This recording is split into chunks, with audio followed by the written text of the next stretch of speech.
Welcome back to another episode of Spectator Sports. We are breaking down the interesting NFL action as Week 1 in the NFL kicked off officially Thursday. Sunday was action-packed to say the least. To start with the 1 o'clock games with the Bengals and Steelers, it was such a back-and-forth affair going all the way into overtime as well.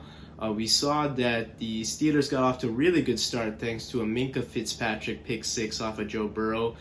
Sloppy day at the office for the defending AFC champions. Joe Burrow didn't look as crisp as he did in his sophomore season, coming up with a plethora of turnovers. You could say some weren't his fault, but this one to start off, he kind of stared down the receiver and it was kind of curtains for there. The Steelers defense looked really good. We saw an interception thanks to TJ Watt. He got in on a sack as well, but unfortunately suffered an injury on the last drive. His injury status is up in the air to the rest of the season, but we'll see what happens. It turns out that that pectoral injury may not be season ending, but await more reports as the season develops. On the offensive side of the ball, the Cincinnati Bengals definitely looked a little sloppy. Like I said, the turnovers didn't help, but also they suffered a really bad injury on their kicking side. With their long snapper taking an injury, their whole kicking unit seemed to get really out of whack, where snaps started going high. The punter didn't have a chance to get the laces out. Huber holding from 29 yards away. Oh, he missed it badly!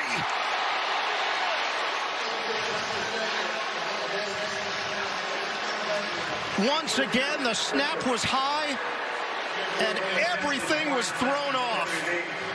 It kind of shows that this game really is important in all three aspects of the game: defense, offense, and special teams, and really also fundamentals as well. Some issues started to rise in overtime when we saw some issues in the kicking game. Obviously, there was a block extra point, which is pretty much inexcusable. I mean, the Bengals did all the hard work but really couldn't finish this game. They had this game won several times but didn't come out victorious. We saw them get a potential touchdown perhaps on a previous drive late in the fourth, but however, there was an issue with the replay booth. I don't know if the Cincinnati Bengals coaching staff really got a chance to get a good look at that replay, but it looked like Jamar Chase broke the plane on that. And I would definitely throw the challenge flag, but it seems that Zach Taylor wasn't comfortable with doing that, so that's a blown job on that part. And then in the overtime period, we saw miscues of the kicking game. A high snap led to a total shank of like a 29-yard kick. Should be easy, makeable kick, especially for a pro kicker, but that just goes to show that little things can really mess up the game flow. And at the end of the game, despite Cincinnati getting kind of in field goal range, we saw some penalties that backed them up, blown coverages on the blitz packages, and then fortunately them snapping the ball with about 15 seconds left on the clock, giving Mitch Trubisky and that Steelers offense some extra time to get into field goal range and what proved to be the ending field goal. I was definitely impressed with the Steelers. They overcame a lot of adversity, definitely the less talented team, but if their defense plays like this, even without TJ Watt, I think they're going to be a pretty feisty team, to say the least. The Bengals I'm certainly concerned with. They definitely have some things they can clean up, but it just goes to show that talent is definitely not the only thing that can win football games. The Eagles took on the Detroit Lions in Detroit, and it got off to a little bit of a shaky start on the defensive end. We saw the Lions run right down their throat, including a long run from DeAndre Swift. After that, we saw Jamal Williams punch it in from the 1-yard line to take an early 7-0 lead.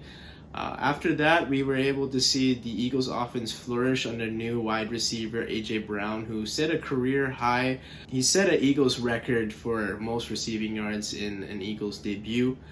So it seems that Philly has really found their number one receiver, and really good sign there for Jalen Hurts' development. He used his legs to his advantage, maybe a little bit too much for my liking, but really converted a lot of key third downs in this game. We also saw the Detroit offense kind of get back into it in the second half. They made it a game after coming back from 17 points down. They scored 2 touchdowns in the fourth quarter to cut this lead into 3. But the Eagles offensive line really took over on that final drive, plowing the way for Miles Sanders and company to turn out the clock and ice this game, escaping Detroit with a 3-point victory. Wasn't perfect, but the Eagles have a lot of things to clean up in their next matchup against the Minnesota Vikings. In another game, we saw the NFC South rivals Atlanta Falcons and New Orleans Saints clash in Atlanta.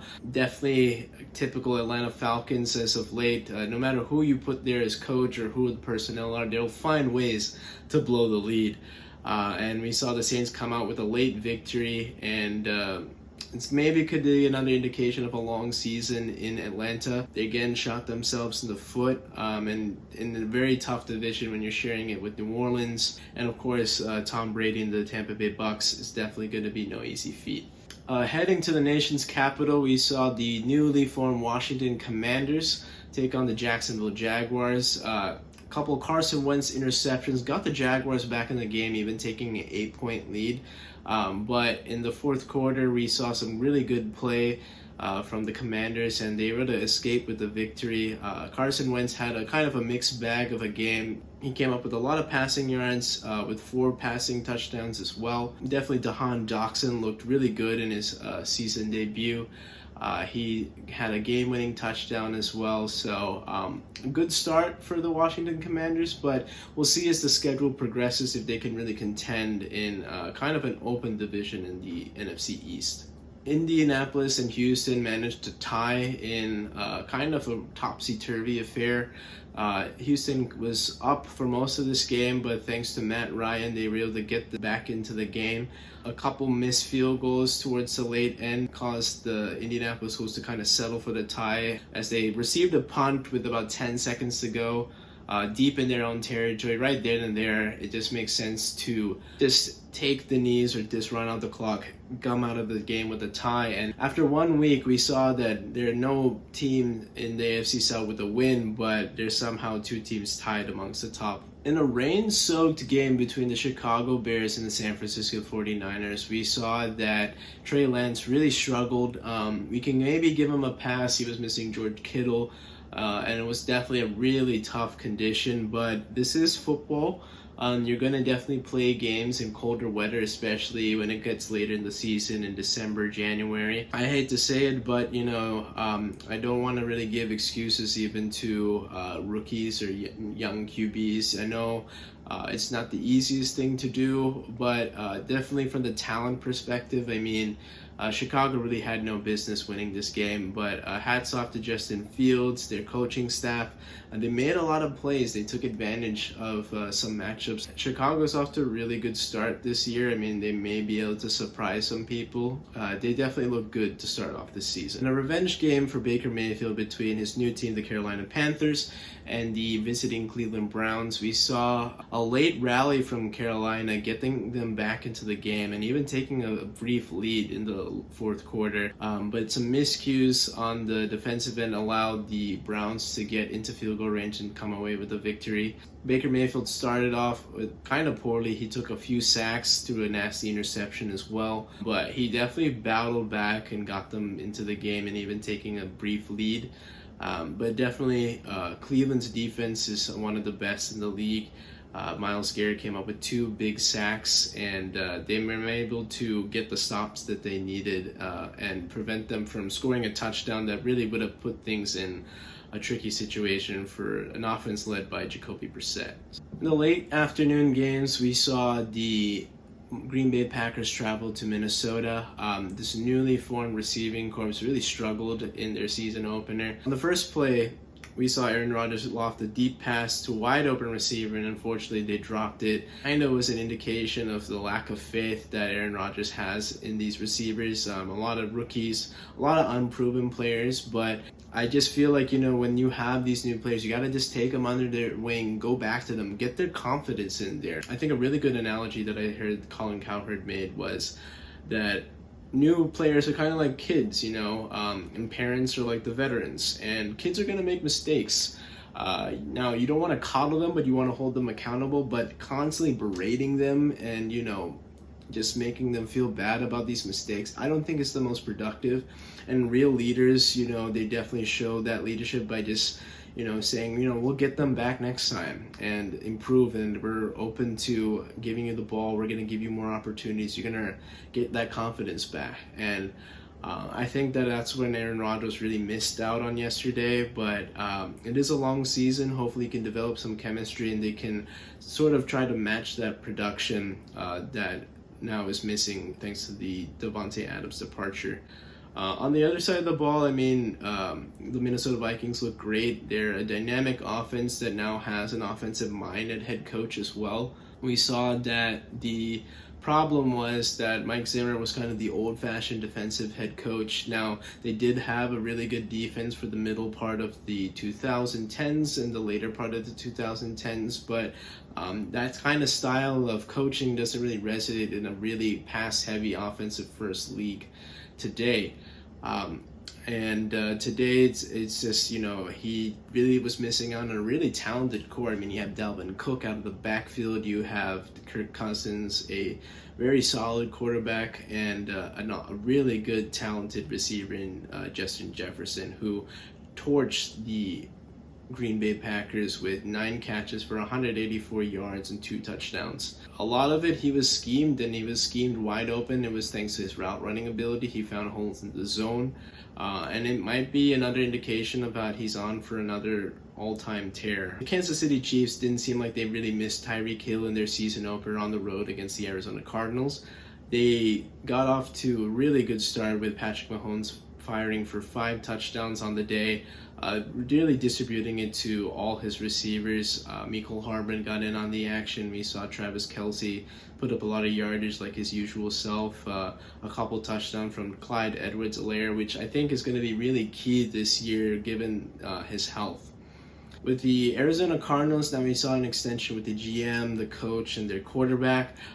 They just looked flat to come out of this game, and I know that the Chiefs coming into town is no easy feat, but definitely some team definitely has a lot of talent on their side of the ball. They shouldn't have been losing 44-21 to start off their season. Definitely should have been a more competitive game. But really disappointing to start off, and in a really tough division with teams like the 49ers, the LA Rams, and even the Seattle Seahawks, who have really battled really hard today against the Denver Broncos with their former quarterback Russell Wilson coming back. That this team is definitely going to have to prove that they have some thick skin and can get off and build a good season and sustain it too. The Tennessee Titans dropped a shocker to the New York Giants yesterday. Saquon Barkley looks back and better than ever. He was able to break a big gain yesterday for about 60 yards and just looked so fast on the field. Easily the best player on the field for sure. He got the game-winning 2-point conversion as well. Just had the power. He had the strength, the elusibility. Just looked like a dynamic player that we all knew and loved to start his career. And if he can do this, the Giants are definitely going to be really dangerous. We did see Daniel Jones struggle at times with a fumble and interception in the red zone. He does have a tight leash, but right now he did play game-winning football, and we'll see if that is sustainable. The Titans, they look really in tatters right now. They have a really tough Monday night game against the Buffalo Bills. We saw that Derrick Henry got his carries but wasn't as productive as we're used to seeing him. Their O-line has definitely aged throughout the years, and now with no A.J. Brown, Ryan Tannehill is really going to have to rely on new receivers to really make up for that production for this Pro Bowl talent. In a divisional affair between the LA Chargers and the Las Vegas Raiders, the Los Angeles Chargers were able to come out on top thanks to quarterback Justin Herbert coming up with 279 passing yards and 3 passing touchdowns. Definitely pretty solid play. Not his best game, but definitely utilized some weapons on the outside and had a really productive game. I think this game should have been out of reach for a little bit earlier, but the Raiders were able to hang in there, even cutting the lead to 5, if not 3, if it wasn't thanks to some issues with the 2-point conversion attempt. But I was really happy to see that Davante Adams is back to his usual self, despite the change in scenery. Definitely had a really productive game with a receiving touchdown and went over 100 yards. His quarterback, Derek Carr, really struggled, though, accounting for 3 interceptions and a fumble. And then we saw that Khalil Mack really took over this game with 3 sacks and a forced fumble that really ended the game. And if this is any indication that the Chargers can hang in there now with a more talented defense, I mean, they had Joey Bosa last year, they had Derwin James on the outside at safety, and now with the complement of Khalil Mack, I mean, that is going to be a really dangerous pass rush. If they can really match that energy that they have on offense with that defensive firepower, that they can make a lot of noise in this season. In the Sunday night game, the Dallas Cowboys hosted the Tampa Bay Buccaneers in a repeat of the last year's season opener between these two teams, which was really an exciting game. This time around, it was a really one-sided affair with the Dallas offense really putting up a total dud, coming up with 3 offensive points after an opening drive field goal. They were virtually shut out. Credit to Tampa's defense. They really were able to come out and make some adjustments. They gave up a couple of decent gains to Ezekiel Elliott, but their passing defense was great, really clamping down on CeeDee Lamb and forcing other players to make plays when they weren't really there. In the first half, the Tampa Bay offense struggled in the red zone, settling for 4 first-half field goals. And credit to Dallas. I mean, the pass rush got home when needed. Micah Parsons really resumed that stellar rookie campaign that we saw last year. He came up with 2 big third down sacks at the end of the first half. We'll see what he can really do in year 2 and build off of that momentum. But in the third quarter, we saw a really nice back shoulder fade between Mike Evans and Tom Brady. Mike Evans was able to fade on his back foot and reach outward with his right hand, and it was good coverage too by Trayvon Diggs. I know he's been getting attacked a couple times for his coverages. He definitely had a really good set of pass breakups in this game, but in this scenario, I mean, this was just better offense, but still really good defense.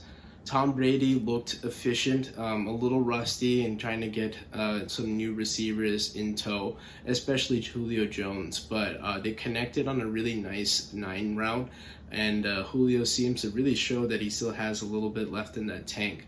I saw flashes of Atlanta Julio Jones, and I mean, that is the receiver of the 2010s. I mean, I was a huge Julio fan. He cooked my Eagles left and right throughout that decade, and I'm really happy to see that he still has a little bit of juice in that tank, even them utilizing him in running plays on end arounds as well. So he's definitely one of those, give him the ball and he can do a lot of things with it. He used to have so much size, speed, and strength. That speed maybe isn't there, but that size and strength still remains true. And towards the end of the game, as Dallas was attempting to rally and get back into this game, unfortunately, Dak Prescott suffered a thumb injury to his throwing end, and this is going to leave him out to about 6 to 8 weeks.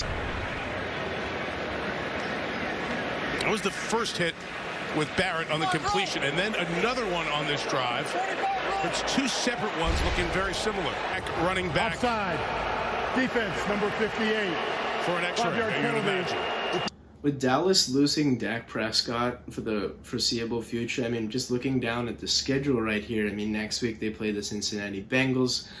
They also have the Eagles in here, a couple of divisional games, LA Rams in here as well. I mean, that is not an easy schedule for the next few weeks. And I mean, with Cooper Rush in there, I mean, yeah, he's been a solid backup and he's won a couple games when needed. But for an extended stretch of time, Dallas has really struggled without Dak Prescott. And now with a really compensated offensive line, I mean, they're already without Tyron Smith for the foreseeable future. This might be a lost season, and this season might be over for Dallas before it even truly began.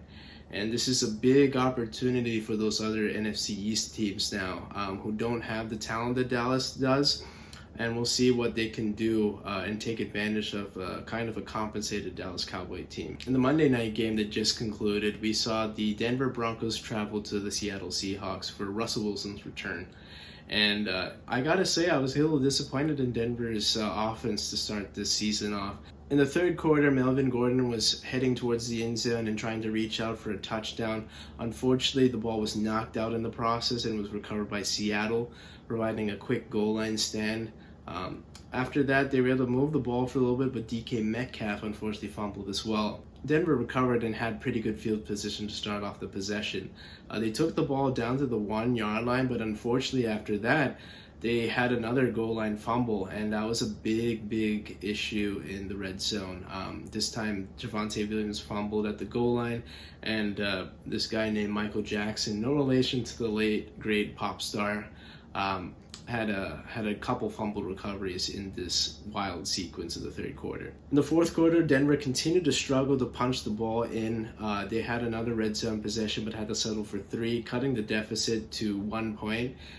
Their defense got a final stop, and they gave the ball back to Russell Wilson. He wasn't able to get him into ideal field goal range, and they took a chance at the 64-yard kick. It definitely had the leg, but unfortunately swirled towards the left, no good.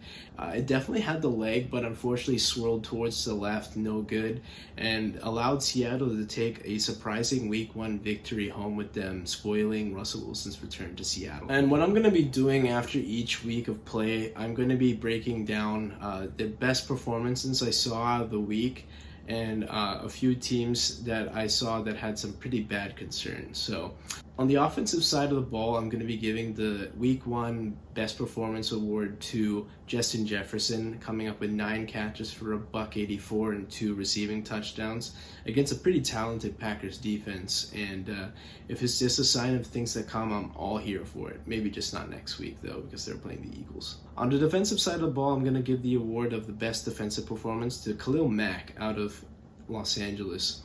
And he came up with 3 big sacks, including a strip sack that ended the game.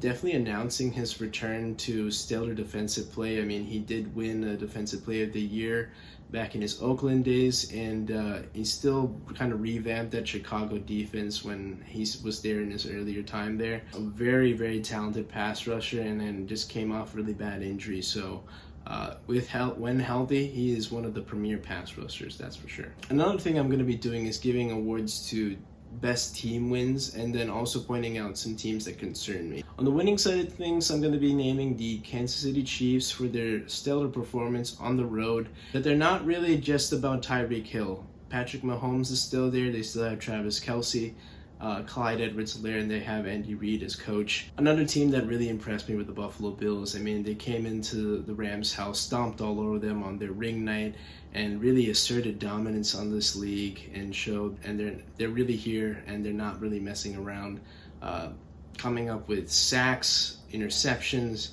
and really throwing the ball all over the field.